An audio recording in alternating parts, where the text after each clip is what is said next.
Toshkent manzarasi.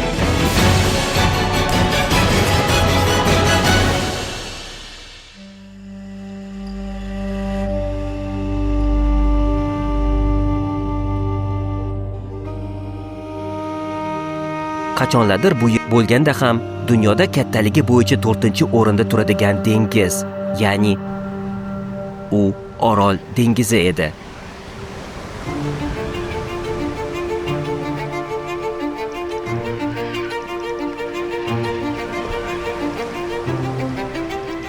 Insonlar shu dengiz orqali kun ko'rishgan, tijoriy ishlarni amalga oshirishgan. Orol bo'yidagi tuman va qishloqlar havas qilinarli darajada hayot kechirishgan. Men 1953-yilda tug'ilganman. Bolaligimiz qishloqda o'tar edi. Dengizimiz va daryoyimiz to'lib toshib oqar edi. Suv yetishmovchiligi nima ekanligini biz umuman bilmaganmiz. 20-asrning ikkinchi yarmida Orol dengizining suv hajmi 90% ga kamayishi va uning o'rnida Orol qum cho'li paydo bo'lishi bu ekologik ofat bo'lgan.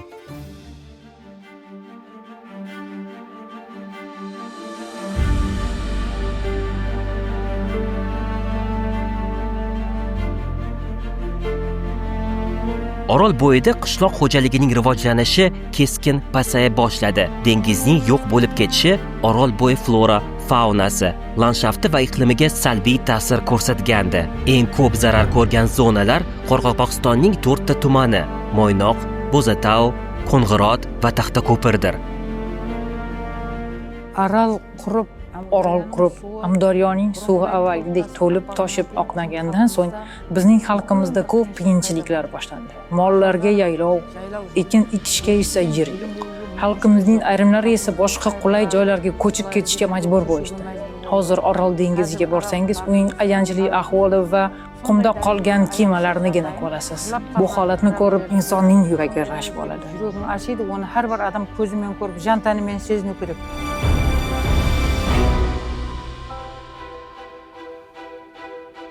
Bugun bularning hammasiga befarqlik bilan qarab bo'lmaydi. Bu yerda Orol bo'yidagi hayot tarzini jamoaviy tarzda hal etish uchun barcha fikrlar o'rtaga tashlanadi. Qanday qilib san'at va madaniyat iqlim o'zgarishiga qarshi kurashda yordam berishi mumkin deysizmi? Bu savollarga mutaxassislar tomonidan javob olamiz.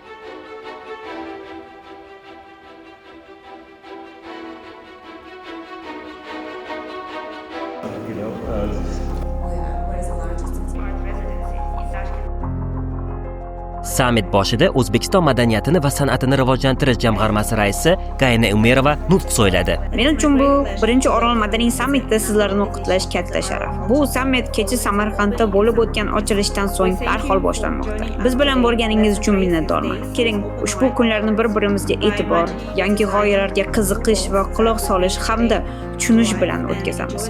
Barchaga rahmat. Hospitality and culture all over this 2 days. Thank you. Albatta, bugun Qoraqalpoq eliga yangi yo'nalishlar orqali rivojlanish ziyon qilmaydi. Bugun o'tmishdagi voqealardan to'g'ri xulosa chiqargan holda yangi bosqichlarga birgalikda qadam bosish zarur. Orol mavzusi faqatgina halokat va tanazzul bilan bog'langan paytda bizda bir g'oya paydo bo'ldi. Biz tushundikki, insonlar yillar davomida Orol haqida faqatgina salbiy ma'nodagi gaplarni eshitishgan.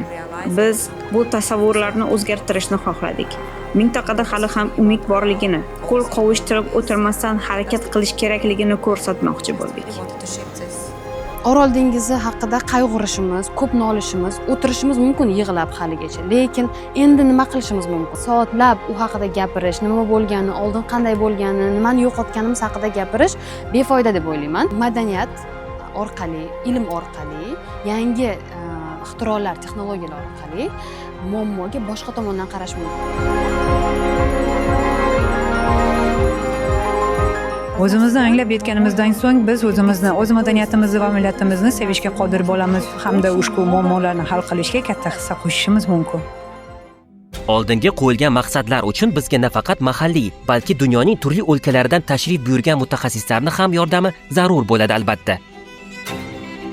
Madaniyat va san'atni rivojlantirish jamg'armasi tomonidan mana bir necha yillardan buyon har xil regionlarda, har xil hududlarda katta-katta loyihalar amalga oshirilib kelinadi. Mana 2 yildirki biz orol muammosiga ham bo'lgan e'tiborimizni qaratdik. Ham mahalliy, ham xorijiy ekspertlardan tashkil topgan 250 ga yaqin mutaxassislar bugungi shu Orol madaniyat sammitini ochilish marosimida ishtirok etishdi.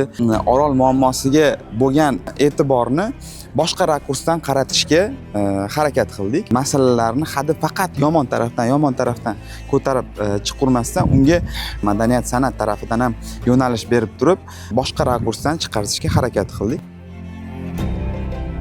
Yevropa va MDH mintaqaviy byurosining bosh kotib yordamchisi, direktor yordamchisi, administrator yordamchisi Ivana Zivkovich hamda Alif fondining ijrochi direktori tomonidan madaniy meros va arxitekturaning mintaqadagi o'rni haqida so'z olib borildi. Alif uchun Markaziy Osiyoda ishlash juda muhim. Bu mening mintaqaga bo'lgan birinchi tashrifim. Sizlarda nihoyatda boy va rang-barang meroslar mavjud. Va biz Alif jamg'armasi va barcha hamkorlar uni asrash va tiklash uchun birlashishimiz shart. Bu nafaqat ko'rish va ushlash mumkin bo'lgan narsalar, balki odamlarning o'zida, ularning an'analarida yashayotgan meros hamdir. Rostini aytsam, Yevropada bo'lsangiz, qalbingiz Markaziy Osiyo, O'zbekiston tomon intiladi. Bugun esa men nukuslik bir arxeolog bilan tanishdim. U menga men esa Yevropani, Italiya va Fransiyalarni orzu qilaman dedi. Sammitning yana bir asosiy maqsadlaridan biri bu orol bo'yi hududlarida yangi loyihalarni amalga oshirishdir. Bu loyihalar uzoq kuttirmaydi. Yaqin kunlarda O'zbekiston madaniyatini va san'atini rivojlantirish jamg'armasi boshchiligida Lyuma Arles va Atelier Lyuma kuratorlari Yan Bullen yangi Orol maktabining ishga tushirilishi haqida e'lon qildi.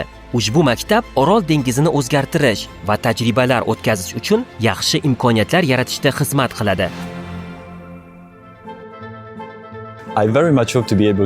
Men chin dildan o'z hissamni qo'shishni va odatda chiqindi deb hisoblanayotgan narsalarni yaxshiroq tushunishni istayman.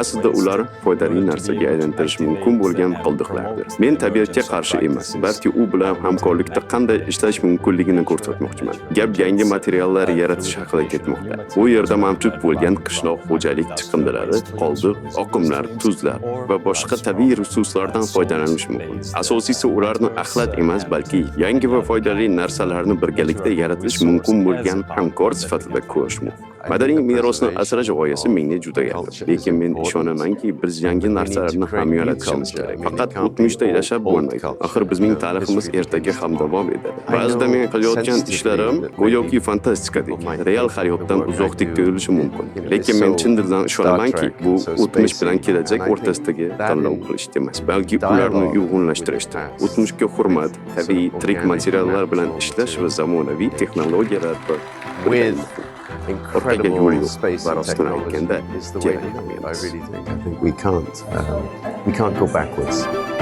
Orol bo'yi madaniyatini rivojlantirish albatta yangi qurilish loyihalarisiz bo'lmasligi tabiiy. Nukus shaharining hokimi ushbu qurilishlar va yangi loyihalar Nukus uchun qanchalik muhimligi haqida ham juda qiziqarli fikrlarni bildirib o'tdi. Bu yerda faqat park emas, madaniy dam olish maskaniga aylantirish, bu yerda kutubxonalarning qurilishi, bu umuman Nukus shahri uchun zarur deb o'ylayman, chunki bugungi kunda Nukus shahrida 400 mingga yaqin aholimiz yashaydi. Bu mazkur loyihani amalga oshirishda juda tajribali xalqaro loyiha tashkilotlar jalb qilinyapti va albatta bu xalqimiz tomonidan yaxshi qabul qilinadi deb o'ylayman. Ko'pchilik Qoraqalpog'istonni bilmasdi. Mana shu tashabbuslar orqali nafaqat O'rta Osiyo, balki dunyo hamjamiyati, xalqaro moliya tashkilotlari, Birlashgan Millatlar Tashkilotining boshqada institutlari qiziqish bildirilib va Orol dengizining o'zida 2 million gektarga yaqin joyda saksovul ekilishi, bu umuman tarixiy voqea. Ha, bu rostdan ham tarixiy voqea. Bu Qoraqalpog'istonning boshqa yo'nalishlarda ham yangi bosqichga o'tishi uchun ham muhim edi. Orol madaniyat sammiti Qoraqalpog'istonda bir necha kun davom etdi. Sammitda har bir xorijiy mehmon o'z loyihalarini so'zlab berishdi. Umumiy 50 dan ortiq mavzularda. Spikerlar o'z taklif va mulohazalari bilan o'rtoqlashishdi. Iqlim o'zgarishidan tortib to texnologiyalar, ilm-fan va asosiysi madaniyatni rivojlantirish uchun bildirilgan fikr va mulohazalar kelajakda Qoraqalpog'istonda yangi yo'nalishlarda yangi loyihalarni yo'lga qo'yishda zamin yaratishdan umid qilamiz. Eng asosiysi, aytilgan gaplar shunchaki gapligicha qolib ketmaydi. Orol madaniyat sammiti har 18 oyda qayta o'tkaziladi. Bu yerdagi mutaxassislar muloqot davomiylik bo'lishiga kafolat berishmoqda. Endi Orol madaniyat sammitimiz faqat bir tadbirdagi o'tib qolmaydi, chunki davlatimiz rahbari tomonidan alohida e'tibor qaratildi va Orol madaniyat sammitini har 18 oyda bir marta bahor yoki kuz oylarida o'tkazish bo'yicha qaror qabul qilindi. Yangi O'zbekistonni ushbu masalalarga yangicha yondashuvlar bilan qarayotganini, keyin yangi platformalar ochib berayotganini ko'rsatadi.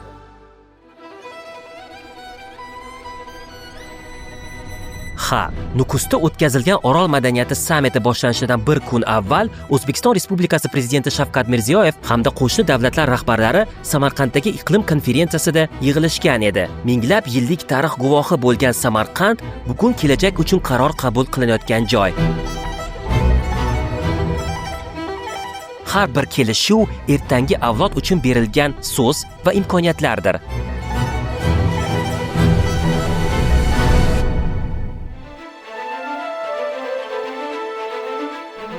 Sammitda aytilgan gaplar amalda qo'llanilishi shu kunning o'zidayoq boshlanib ketdi. Savitskiy nomidagi Nukus davlat san'at muzeyida yana san'atsevarlar uchun yangilangan ko'rgazmaning taqdimoti bo'lib o'tdi. Yangilangan ekspozitsiya 3-qavatda o'z ishini boshladi.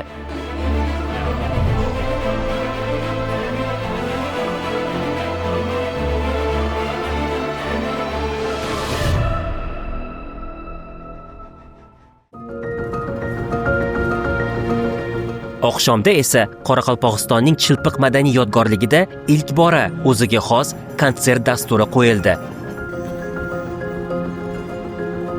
Chilpiq qal'a afsonaviy va O'zbekistonning o'ziga xos makonlaridan biri.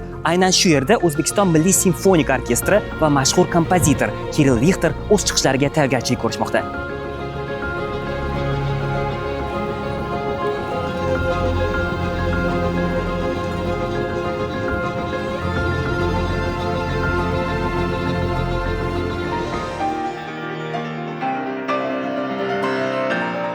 Musiqa va she'riyatni o'zida mujassam etgan The Sense of Time konsert dasturi san'atsevarlarga kuchli emotsional his taqdim etishiga ishonchim komil.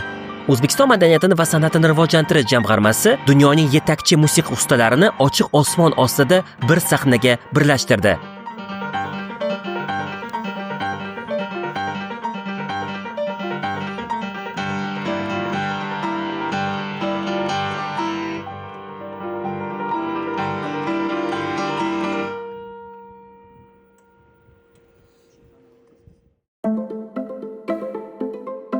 Сегодня все в белом. Если тогда были в черном, то сегодня мы в белом. Bugun hammamiz oq obrazdamiz. Bizda yangi bir asar bor. Nomi The Sense of Time, vaqt quni. Bu asarda juda ham ko'p og'riq mujassam. Aytgancha, asarning boshida cholg'ular dengiz to'lqinining shovqinini eslatadi. Avvallari bu yerda suv bo'lganini, orolimiz boshdan kechirgan dardlarni esga soladi. Dastur mashhur pianist va bastakor Kirill Rixterning asarlari asosida yaratilgan bo'lib, u Alibek Abdurahmanov rahbarligidagi O'zbekiston Milliy simfonik orkestri va Rixter triosi tomonidan ijro etildi.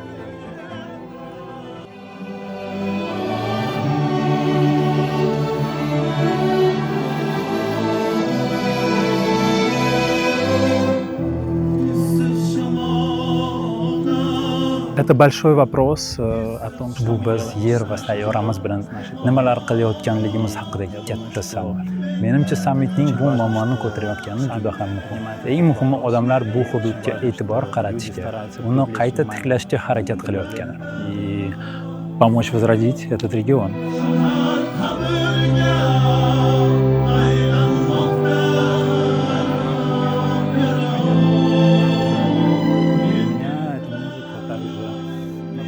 Men uchun esa bu musiqa juda ham muhim.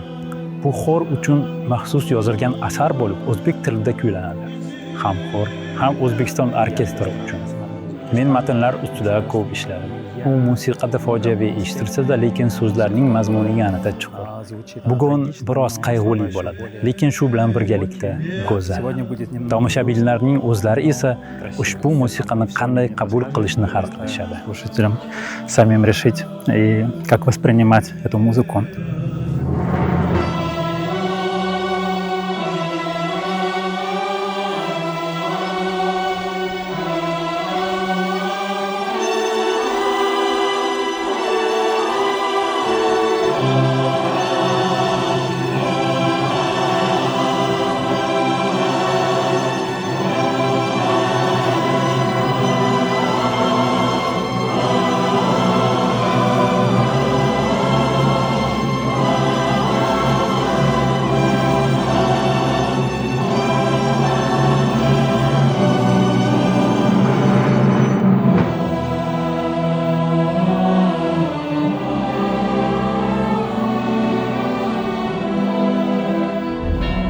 Bilasizmi, bir yurt uchun san'at va madaniyat qanchalik muhim?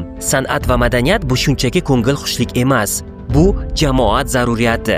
U insonning tanlovi va dunyo qarashlarini o'zgartira oladi. Inson esa o'z navbatida jamiyatni va tabiatni o'zgartira oladi. Orol fojiasi faqatgina ekologik emas, balki ruhiy bo'shliq edi. Va bu bo'shliqni to'ldirish uchun bizga faqatgina suv emas, so'z, ovoz va ohanglar ham kerak. Axir san'at va madaniyat bu faqatgina tiklash emas, balki tiritish demakdir.